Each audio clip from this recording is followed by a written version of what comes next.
नमस्कार। भारत और कनाडा के बीच जो कुछ भी इस वक्त चल रहा है, उसके लिए है तो कनाडा ही जिम्मेदार। और कनाडा अपने ही बनाए जाल में पूरी तरह फंस गया है। कनाडा से मेरा मतलब है जस्टिन ट्रूडो, वहां के प्रधानमंत्री, जिन्होंने अचानक हरदीप सिंह निज्जर, एक खालिस्तानी आतंकी की हत्या के पीछे कहा कि ये रॉ, जो भारतीय जो खुफिया एजेंसी है, उसके लोगों ने इसको मारा है। लेकिन इसके बाद अब बहुत सारे देश बयान दे रहे हैं, जिसमें हालांकि साथ कोई नहीं दे रहा कनाडा का पूरी तरह से, लेकिन अमेरिका ने भी कहा, उधर यूके ने भी कहा, ऑस्ट्रेलिया ने भी अपना एक स्टैंड क्लियर किया। तो ऐसा लग रहा है कि जस्टिन ट्रूडो दरअसल ऐसा बयान देकर और हमारे एक वरिष्ठ राजनयिक को वहां से निकालकर बहुत बुरी तरह से फंस गए हैं। ऐसा क्यों हुआ? तो इस वक्त मेरे साथ मौजूद है रॉ के ही पूर्व अधिकारी, जो कि लगभग 40 साल अपनी सर्विस दे चुके हैं इस देश को, एन के सूद साहब, जो हमको बताएंगे कि आखिर जस्टिन ट्रूडो ने ये कदम क्यों उठाया और अब क्या उसको ये अंजाम भुगतना पड़ेगा। और देखिए, भारत ने जिस तरह से वीजा पर रोक लगा दी है कैनेडियन जो सिटीजन है उनके, और कनाडा बिल्कुल वो बैकफुट पर आ गया है। कैसे देखते हैं लोग इसको? तो सर, मैं आपसे समझना चाहूंगा, पहले तो आपका स्वागत है हमारे चैनल पर। जी नमस्कार जी। जी सर, नमस्कार। देखिए, तो सर, ये क्या है? कनाडियन ये प्राइम अब तो मिनिस्टर ने लग रहा इंडिया है के ऊपर कि ये एलिगेशन, हाँ अपने जी, ही जाल में फंस गए हैं। देखिए ट्रूडो के बारे में बहुत सी चीजें फेमस चल रही हैं, बहुत सी चीजें सामने आई हैं। जस्टिन ट्रूडो, इनका कहा जाता है लिंक है खालिस्तानियों से। गुरुद्वारे में जो कलेक्शन होती है उसका पैसा इनको जाता है और इसलिए अच्छा, खालिस्तानी इसको सपोर्ट करते हैं। और ये नई दूसरे बात इनके आप बारे बता में जो रहे हैं। कहा जाता है कि जो, जी। जी, और दूसरा इनके बारे में कहा जाता है कि जॉर्ज सोरोस के साथ इनके लिंक्स हैं। जॉर्ज सोरोस इनको फंडिंग करते हैं। अच्छा। जॉर्ज सोरोस वही आदमी है जो एंटी इंडिया कैंपेन करते हैं, यूएस में बैठे हैं और वहां पे ऐसे इंडिया के खिलाफ कैंपेनिंग करते रहते हैं, चाहे कुछ भी चीज हो इंडिया के अंदर, वहां पे उनका हाथ होता है। और तीसरी बात कि जस्टिन ट्रूडो के बारे में कहा जाता है कि ड्रग्स लेते हैं। जब G20 में आए थे तब ये बात क्लियर हो गई थी, क्योंकि इनके पास एक ड्रग के बैग मिले थे और इनको यहाँ पे प्रेसिडेंशियल सूट दिया गया था, लीला होटल में शायद। तो उसको उन्होंने लेने से मना कर दिया, क्योंकि इनको डर था कि अगर वहां पे रहेंगे तो क्या शायद इंडियन इंटेलिजेंस उनके ऊपर वॉच रखेगी। लेकिन ऐसा कभी नहीं होता कि हम हमारे जो गेस्ट हो उनके ऊपर वॉच रखें, और वॉच रखी जाती सिर्फ कैमरास के ऊपर। तो इनको इसलिए डर था कि इनके अपनी दाल में काला था, यानी कि इनकी इंटेंशन खराब थी। एक तो इनको था कि कहीं पे ड्रग्स का इनका एक्सपोजर ना हो जाए, और दूसरा यहाँ बैठ करके ये इंडिया के खिलाफ कैंपेन करना चाहते थे। अब देखिए, निज्जर का मर्डर हुआ जून 18 को। एक कनाडियन ने मारा, कनाडा के अंदर मारा, इंडिया को उससे क्या लेना। और 3 महीने के बाद इंडिया के ऊपर चार्ज लगाते हैं कि इसके पीछे इंडिया का हाथ है, और ये नहीं कहते कि इनके पास क्या प्रूफ है। जब इनसे पूछा गया क्या प्रूफ है, कहते हैं हमारी इंक्वायरी चल रही है। जब आपकी इंक्वायरी पूरी नहीं हुई तो कैसे आप इंडिया के खिलाफ चार्ज लगा सकते हैं? आप एक कंट्री के मालिक हैं, कंट्री के लीडर हैं, उसके प्राइम मिनिस्टर हैं और एक रिस्पॉन्सिबल पोस्ट पे बैठे हैं, और कैसे आप ऐसे रिस्पॉन्सिबल स्टेटमेंट दे सकते हैं? ये स्टेटमेंट जो चार्ज लगाया इंडिया के खिलाफ, वो लगाया इन्होंने अपने पार्लियामेंट के अंदर या सेनेट के अंदर बैठ करके, और उसके बाद इनके फॉरेन मिनिस्टर ने भी उस टाइप का चार्ज लगाया इंडिया के ऊपर। जब दोनों से पूछा गया कि आपके पास क्या प्रूफ है, कहते हैं हमारी इंक्वायरी चल रही है। जब आपकी इंक्वायरी चल रही है, आपके पास प्रूफ नहीं, तो आप कैसे एक्शन ले सकते हैं? और दूसरा, इन्होंने एक बड़ा गलत तरीका लिया है, डिप्लोमेटिक वायलेशन की है, कि इंडिया के डिप्लोमेट जो कनाडा के अंदर बैठे थे, उसको इन्होंने कहा कि ये रॉ का आदमी है। अगर आपको पता है कि रॉ का आदमी है, और नेचुरली आपको पता भी होगा, क्योंकि फ्रेंडली कंट्रीज के साथ सब कुछ होता है, उनके भी यहाँ पे इंटेलिजेंस के लोग बैठे हैं, हमारे भी वहाँ बैठे हैं, और दोनों आपस में इंफॉर्मेशन शेयर भी करते हैं, एक दूसरे की सिक्योरिटी के बारे में या बाकी चीजों के बारे में। लेकिन पार्लियामेंट के अंदर बैठ करके आप उसको एक्सपोज करते हैं, यानी कि आपका जो एक्शन है टोटली अनडिजायरेबल है। तो इंडिया ने भी, इनके जो डिप्लोमेट थे जो इंडिया के अंदर बैठे थे, और वो कैनेडियन इंटेलिजेंस के थे और हेड थे उसके, उसको भी इन्होंने एक्सपेल कर दिया इंडिया से। लेकिन इंडिया ने इनको बड़ा तमाचा मारा। उसको कहा आपके पास 5 दिन है यहाँ से निकलने के लिए, साथ में आपको 2 इंडिया के अंदर आए थे तो इनके प्लेन में स्नैक हो गया था या प्रॉब्लम हो गई थी और उसके ऊपर इनको 2 दिन तक इंडिया बैठना पड़ा। और इंडिया बड़ा स्ट्रॉन्ग एक्शन ले रहा है इस टाइम पे कनाडा के खिलाफ। उन्होंने एक तो इनके वीजा बंद कर दिए और दूसरी बात कनाडा को इंडिया से इनकम होती है। पंजाब से जो हमारे स्टूडेंट जाते हैं वहाँ पढ़ने के लिए उनसे साल के अंदर 68,000 करोड़ की इनकम होती है कनाडा को। कनाडा की इकोनॉमिक स्लाइड कर रही है, इंडिया की इकोनॉमी बढ़ रही है और इससे जो मेन नुकसान होगा कनाडा को होगा। एक तो इंडिया ने उनके वीजा बंद कर दिए, लेकिन जो हमारा लोग बैठे हैं इंडिया के जो कनाडा में बैठे हैं उनके लिए वीजा और उसके लिए काउंसलर सर्विसेज ओपन रखी है, यानी कि पासपोर्ट वगैरह सब कुछ चलता रहेगा उनका। तो कनाडा के ऊपर जो एक्शन लिया उसके ऊपर इनका एक पर्पस था इंडिया को टारगेट करना, क्योंकि एक तो इनको इंडिया से जेलसी है, इंडिया की प्रोग्रेस हो रही है और कनाडा स्लाइड डाउन कर रहा है। G20 से पहले भी इन्होंने इंडिया को चार्ज लगाने की कोशिश की थी कि आप यहाँ पे जेलेंस्की को क्यों नहीं बुला रहे। इंडिया ने कहा ये हमारी मर्जी, हम नहीं बुलाते उसको। और जब यहाँ पे ज्वाइंट स्टेटमेंट इशू होनी थी G20 के द्वारा, तब भी उन्होंने अपनी टांग फंसाई रशिया को लेकर के और साथ में निज्जर का इशू उठाना चाहते थे, लेकिन इनको किसी कंट्री ने सपोर्ट नहीं किया क्योंकि निज्जर का इशू कोई इशू नहीं है। निज्जर एक क्रिमिनल था, कनाडा के अंदर मारा गया गैंग वॉर के अंदर, और आप उसके ऊपर पॉलिटिक्स खेलना चाहते हैं। ये पॉलिटिक्स इसलिए खेल रहे थे कि इंडिया की जो सक्सेस हो रहा था G20 के अंदर उससे परेशान हो गए कि इंडिया को देखते थे नीची निगाह से।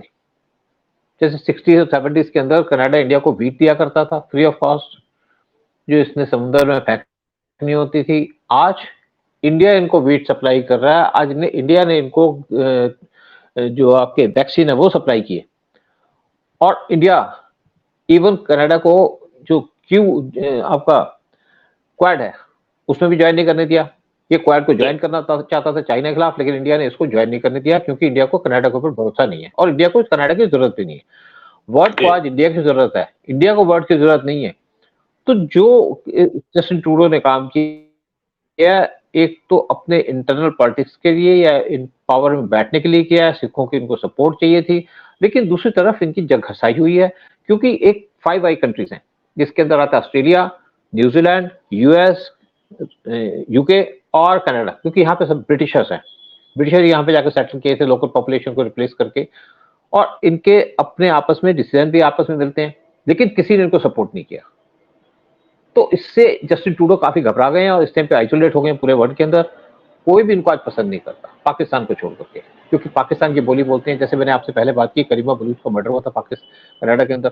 एक फ्रीडम फाइटर थी, एक पत्रकार थी और उसके पीछे आईएसआई का हाथ था, बलूची थी। एक देखिए, एक उसके पीछे आईएसआई का हाथ है, सबको बात क्लियर थी, लेकिन इन्होंने आईएसआई को क्लीन चिट दे दी क्योंकि इनका पहले से एक एजेंडा था, इंडिया को टारगेट करना, पाकिस्तान को सपोर्ट करना, और आज इन्होंने वही काम किया। लेकिन इसके साथ साथ ट्रूडो ने एक तो इंडिया कनाडा के रिलेशन खराब किए, एक अपने आप को एक्सपोज कर दिया पूरे वर्ल्ड के सामने, पूरी इंटरनेशनल कम्युनिटी के सामने। बिल्कुल ठीक कहा आपने, इन्होंने अपने आप को एक्सपोज कर लिया है। सबसे बड़ी बात यह है कि आपने जो एक बड़ी बात कही कि साहब इसको जॉर्ज सोरेस फंडिंग करता है, और जॉर्ज सोरेस का तो सपना है भारत को मतलब डिस्टेबलाइज करना, वो तो चाहता है।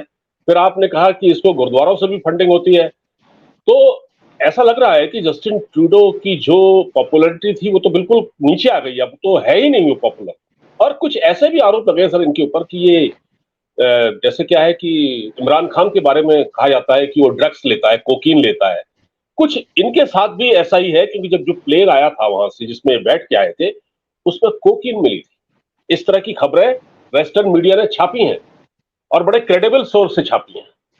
तो ये भी एक इनके साथ है, और ये तो हर फ्रंट पर एक्सपोज हो रहे हैं। लेकिन देखिए ना पांडे साहब, एक और बात कहूंगा, जो आदमी ड्रग लेते हैं ना, उनकी स्टेटमेंट कभी भी एक जैसी नहीं होती, टोटली वेरिएट करके अप एंड डाउन चलता रहता है। ड्रग का नशा होता है तो ऑफेंसिव हो जाते हैं, जब ड्रग उतर जाता है तो डिफेंसिव हो जाते हैं। तो यही चल रहा है जस्टिन ट्रूडो के साथ। देखिए, इंडिया के साथ इनको बोलने का कोई पर्पस नहीं था, कोई इशू नहीं था। इंडिया के साथ इनकी कोई राइवलरी नहीं है, हमारा कोई डिस्प्यूट नहीं है बॉर्डर को लेकर के, हमारा कोई इंटरनेशनल अफेयर्स के अंदर भी डिस्प्यूट नहीं है। डिस्प्यूट सिर्फ एक दो बातों का है कि इंडिया नीचे से ऊपर आ रहा है और बड़ी तेजी से आ रहा है और कनाडा ऊपर से नीचे जा रहा है, जबकि 60s के अंदर कनाडा टॉप पे बैठा था और हम उस टाइम पे धरती के अंदर घुसे हुए थे। आज हम चांद पे पहुंच गए हैं और कनाडा धरती के अंदर धंसता जा रहा है।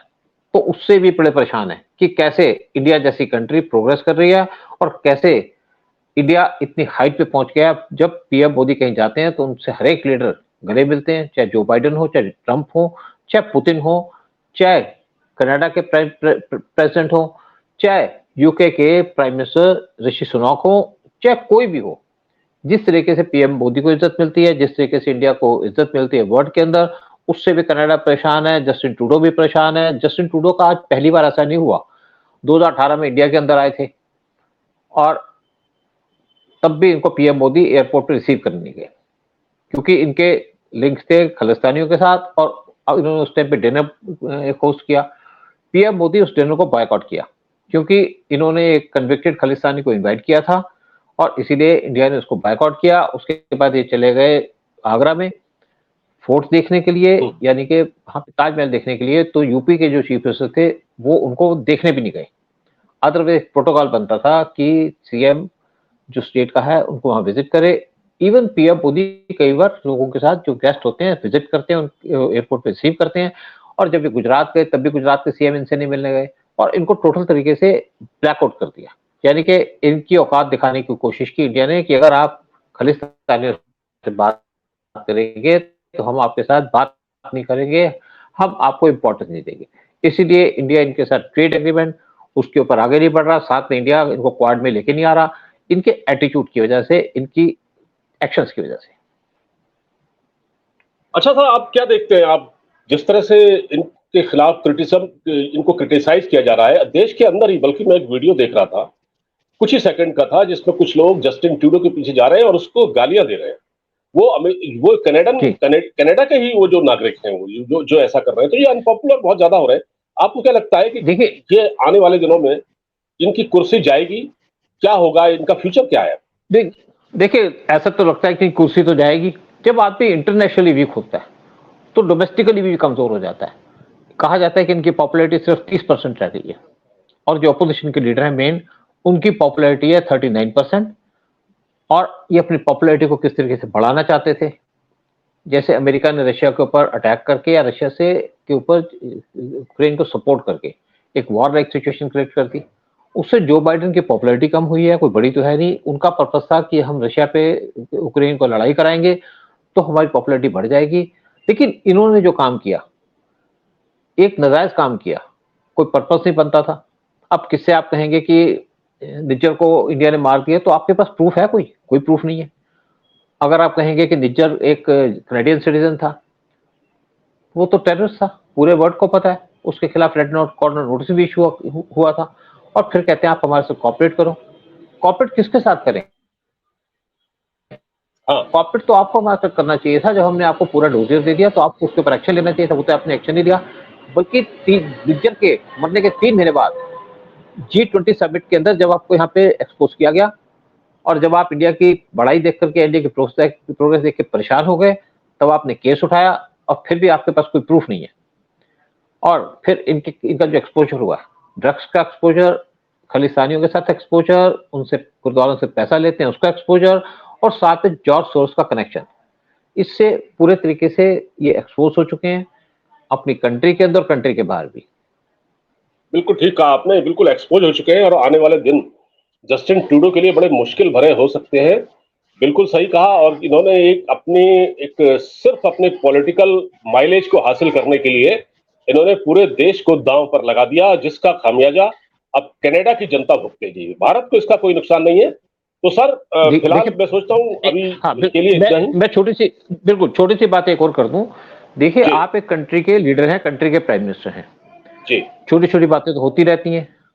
आपको अपनी कंट्री को पर्सनल रिवेंज लेकर के किसी से डील नहीं करना चाहिए। आप कंट्री के या नेशनल और इंटरनेशनल इश्यूज पे बात करें, उसी के ऊपर चले। जब जितनी भी बात कर रहे थे या एलिगेशन लगा रहे थे इंडिया के ऊपर, ना तो पीएम मोदी ने जवाब दिया, ना हमारे फॉरेन मिनिस्टर ने जवाब दिया। जवाब किसने दिया? एक joint secretary in the ministry of external affairs, उन्होंने जवाब दिया सिर्फ इनको। एक मतलब इनको कोई औकात नहीं दी, इनको कोई इंपॉर्टेंस नहीं दी इंडिया ने। एकदम सही कहा, कोई महत्व नहीं मिला है और पूरी तरह से ये अलग थलग पड़ गए हैं, कोई खुलकर इनका साथ नहीं दे रहा है और इसी से पता चलता है कि जस्टिन ट्रूडो की हैसियत अब कुछ बाकी रह नहीं गई है। फिलहाल सर बहुत बहुत शुक्रिया हमसे जुड़ने के लिए और इस पर थोड़ा और आपसे बात करेंगे एक अगले वीडियो में। तब तक के लिए धन्यवाद, जी नमस्कार, जय हिंद सर। शुक्रिया। नमस्कार सर।